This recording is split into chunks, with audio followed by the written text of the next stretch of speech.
Gesto assolutamente vile, violento, da condannare, e da questo punto di vista ringrazio anche il cittadino che ha videoripreso, permettendo poi di identificare il responsabile di questo atto di violenza inaudita nei confronti di una persona anziana, che evidentemente interveniva per cercare di dirimere un momento di tensione. E dall'altra un plauso sicuramente alla Polizia di Stato, che è riuscito a rintracciarlo in tempi strettissimi, assicurarlo alla giustizia e metterlo agli arresti.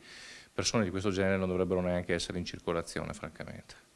Pensieri e parole di Francesco Rucco. Il sindaco di Vicenza reagisce così allo spietato pestaggio dell'anziano in pieno giorno in piazza Mercato Nuovo.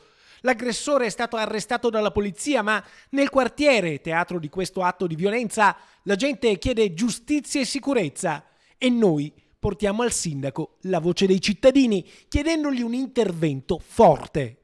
Bisogna assolutamente non tollerare questo tipo di situazioni, essere severi e intervenire tempestivamente. Quindi già nella giornata di domani, in Comitato Ordine e Sicurezza, tra i vari temi, porterò anche questo tema per affrontarlo immediatamente.